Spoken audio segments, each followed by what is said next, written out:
जय हिंद दोस्तों। कैसे हैं आप लोग। जनवरी का महीना कई मायनों में खास है। नए साल की शुरुआत, त्योहारों की गर्माहट और इसी महीने हम भारत लोकतंत्र का सबसे बड़ा उत्सव भी मनाते हैं। हमारा संविधान लागू हुआ, जिससे हम गणतंत्र दिवस के रूप में मनाते हैं और हमारे देशभक्ति का जुनून देखते ही बनता है। ऐसी ही एक उपलब्धि हमारे अंतरिक्ष में पहला कदम रखने से मिली। तो आज हम अंतरिक्ष में हमारे सफर और उनके हीरोज के बारे में जान के आपको यकीनन गर्व महसूस होगा।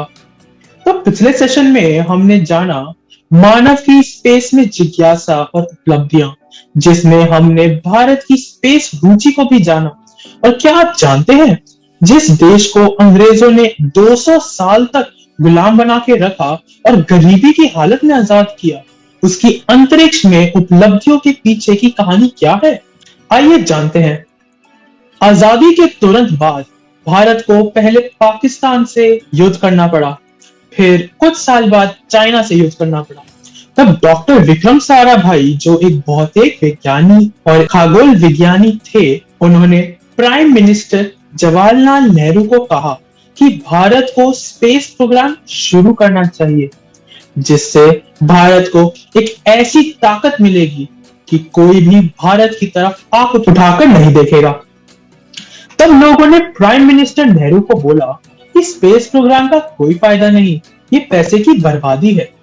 भारत एक गरीब देश है, अभी भारत नया नया आजाद हुआ है और पैसे को भारत के विकास में लगाओ, इंडस्ट्री बनाओ, गांव का विकास करो। डॉक्टर विक्रम साराभाई ने सबसे कहा कि अगर भारत स्पेस टेक्नोलॉजी में आगे बढ़ेगा तो किसान और गरीबों का सबसे ज्यादा फायदा होगा। प्राइम मिनिस्टर नेहरू ने बहुत सोच विचार के बाद डॉक्टर विक्रम साराभाई की बात मान ली और 1962 में Indian national committee for space research का गठन हुआ, जो आगे चलकर इसरो यानी इंडियन स्पेस रिसर्च ऑर्गेनाइजेशन के नाम से मशहूर है।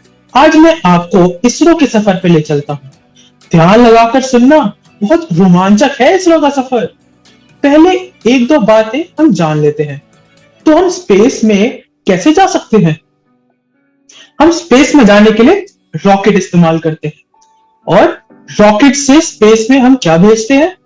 हम स्पेस में रॉकेट से सैटेलाइट और इंसानों को भेजते हैं। ये सैटेलाइट करता क्या है?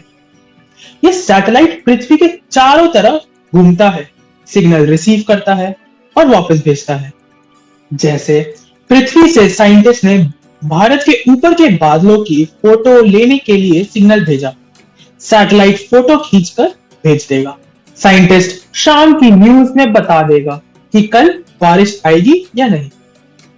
एक और एग्जांपल, समुंदर में एक जहाज तूफान में फंस गया, तो कैप्टन ने सैटेलाइट फोन निकाला और एसओएस मैसेज भेज दिया। वो मैसेज सैटेलाइट को गया और सैटेलाइट ने साइंटिस्ट को भेज दिया, तुरंत उस जहाज को सहायता भेज दी। क्लियर हुआ? अब अगर चांद पर या मंगल ग्रह पर जाना है और खोज करनी है तो क्या भेजे? इसे मिशन बोलते हैं। रॉकेट अंतरिक्ष में लेकर जाएगा, लैंडर चांद या मंगल ग्रह पर उतरेगा, उसमें से एक गाड़ी वहां से चलेगी और खोज करेगी। क्लियर? तो समझने में आसानी के लिए ध्यान रखना कि इसरो में दो टीम काम कर रही है। एक टीम रॉकेट बनाएगी और दूसरी टीम सैटेलाइट बना रही है। अब वापस आ जाते हैं इसरो के सफर पर। 1962 में डॉक्टर विक्रम साराभाई को प्राइम मिनिस्टर नेहरू ने Indian national committee for space research बनाने के लिए ओके कर दिया। तब डॉक्टर विक्रम साराभाई ने सब स्पेस साइंटिस्ट को काम पर लगा दिया। डॉक्टर एपीजे अब्दुल कलाम, जो रॉकेट टीम से थे, उनको केरला भेजा। वहां डॉक्टर कलाम ने समुंदर के पास एक चर्च के फादर को बनाया और चर्च के आंगन को रॉकेट लॉन्च के लिए तैयार करना शुरू कर दिया। चर्च के फादर ने डॉक्टर कलाम को ऑफिस बनाने के लिए अपना कमरा भी दे दिया। अब सवाल था कि रॉकेट को सीधा खड़ा करने के लिए सपोर्ट कहां से लाए? तो बहुत सोचने के बाद डिसाइड हुआ कि चर्च की बिल्डिंग या नारियल के पेड़ दोनों ही बहुत ऊंचे होते हैं, इनका ही सपोर्ट लेंगे। इसी दौरान कुछ साइंटिस्ट लैब में रॉकेट बनाने की कोशिश कर रहे थे, पर जब तक हमारे रॉकेट तैयार हो तब तक लॉन्च की टेस्टिंग तो कर ले। ये सोचकर 1963 में भारत ने दो साउंडिंग रॉकेट्स रशिया और फ्रांस से मंगवाए। अच्छा, ये साउंडिंग रॉकेट होते क्या है? तो ये साउंडिंग रॉकेट टेस्टिंग रॉकेट है, जिनका यूज चेक करने के लिए होता है कि रॉकेट ठीक उड़ रहा है, कितनी दूर तक जा रहा है और कितना वजन उठाता है। इन रॉकेट पार्ट्स को साइकिल पर रखकर चर्च ग्राउंड तक ले जाया गया और भारत ने पहली बार दोनों साउंडिंग रॉकेट्स को केरला के चर्च से सफलतापूर्वक लॉन्च किया। इस लॉन्च की सफलता के बाद में भारत ने अपने साउंडिंग रॉकेट बनाने शुरू कर दिए और 6 साल की मेहनत के बाद 1969 में भारत ने अपना पहला साउंडिंग रॉकेट लॉन्च किया। एक के बाद एक साउंडिंग रॉकेट बनाते गए और लॉन्च करते गए। अगले 5 साल में साउंडिंग रॉकेट को बड़ा करते गए, जिससे ज्यादा दूर तक जा सके और ज्यादा वेट ले जा सके। साउंडिंग रॉकेट की सफलता से सफल लॉन्च कैसे करना है तो समझ आ गया, लेकिन अब स्पेस में भेजे क्या? तो क्या चाहिए था अब हमें? अब हमें चाहिए था सैटेलाइट। सालों की मेहनत के बाद दूसरी टीम ने 1975 में भारत में पहला सैटेलाइट बनाया, जिसका नाम था आर्यभट्टा। क्या कोई मुझे बता सकता है आर्यभट्टा कौन थे जिसके नाम पर सैटेलाइट का नाम रखा गया? ये आर्यभट्टा सैटेलाइट का वेट 600 केजी था और इसे 500 किलोमीटर ऊपर स्पेस में स्थापित करना था। हमारे रॉकेट इतने पावरफुल नहीं थे। इस सैटेलाइट को हमने रशियन रॉकेट से लॉन्च किया और इस सैटेलाइट को अंतरिक्ष में पहुंचने से भारत की स्पेस युग में एंट्री हो गई। पहली टीम को बुरा लगा कि अपना सैटेलाइट हम अपने रॉकेट से नहीं भेज पाए, तो 7 साल की मेहनत से 1979 में इसरो ने बनाया SLV rocket, satellite launch vehicle, और उसके अगले साल 1980 में इसरो की दोनों टीम थी तैयार, रॉकेट भी रेडी और एक नया सैटेलाइट भी। भारत दुनिया का 7वां देश बना जिसने अपने रॉकेट से अपने सैटेलाइट को सफलतापूर्वक अंतरिक्ष में स्थापित किया। रॉकेट था SLV और सैटेलाइट था रोहिणी RS-1 एक्सपेरिमेंटल सैटेलाइट। बस अब क्या था, भारत के पास रॉकेट भी था और सैटेलाइट बनाने की टेक्नोलॉजी भी। 1981 में भारत ने एक बड़ा स्टेप तब लिया जब पहला कम्युनिकेशन सैटेलाइट यानी दूरसंचार उपग्रह, जिसका नाम APPLE यानी एरियल पैसेंजर पेलोड एक्सपेरिमेंट, को अंतरिक्ष में भेजा। यह एक एक्सपेरिमेंट सैटेलाइट था। इस सैटेलाइट से हमें टीवी, रेडियो, मौसम की जानकारी मिलनी शुरू हो गई। क्या आप जानते हैं इस रॉकेट को बैलगाड़ी में रखकर लॉन्च पैड तक ले जाया गया था। 2 साल के बाद 1983 में एक और पावरफुल मल्टीपर्पज सैटेलाइट जिसका नाम इनसैट यानी इंडियन नेशनल सैटेलाइट सिस्टम को इसरो ने अंतरिक्ष में स्थापित किया और ये इनसैट सैटेलाइट इतना सफल हुआ कि इसरो ने आज तक 24 इनसैट सैटेलाइट अंतरिक्ष में भेजे हैं। इनमें से कुछ सैटेलाइट रिटायर हो गए हैं, पर अभी भी 11 इनसैट सैटेलाइट ऑपरेशनल। अभी हमारे सैटेलाइट्स बड़े और भारी होते जा रहे थे, तो रॉकेट टीम बड़े रॉकेट बनाने लगे। 1987 में इसरो ने बड़ा रॉकेट बनाया जिसका नाम था ASLV augmented satellite launch vehicle, और कुछ टेस्ट के बाद चौथा वाला बिल्कुल परफेक्ट अंतरिक्ष में पहुंच गया। इसरो अब रुका नहीं और बड़ा और पावरफुल रॉकेट बनाने लगा और 1993 में PSLV रॉकेट बनाया। वो PSLV जो आज सबसे ज्यादा सक्सेसफुल रॉकेट।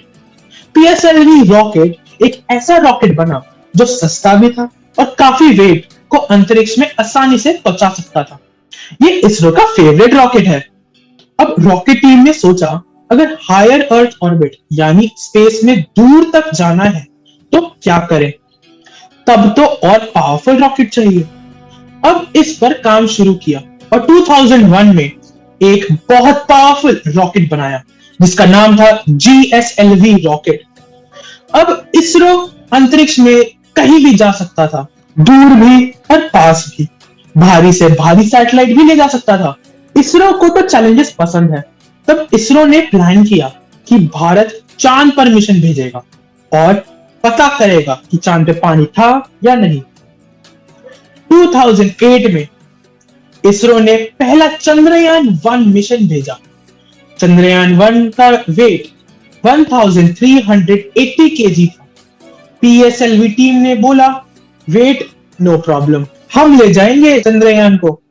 ये दुनिया का पहला मिशन था जिसने चांद पर पानी की खोज की। अब इसरो का कॉन्फिडेंस बढ़ गया था और कुछ और बड़ा करना था, जो शायद बहुत मुश्किल।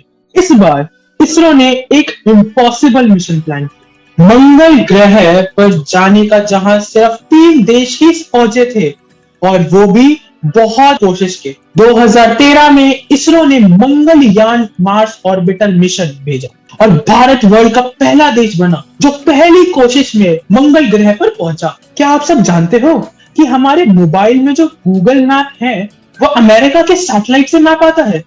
जब 1999 में पाकिस्तान ने हमारे कारगिल में घुसकर अटैक किया था, तो इंडिया ने अमेरिका को कहा कि सैटेलाइट जीपीएस इमेजेस शेयर कर दो, पाकिस्तान पहाड़ों में कहां-कहां घुसा है।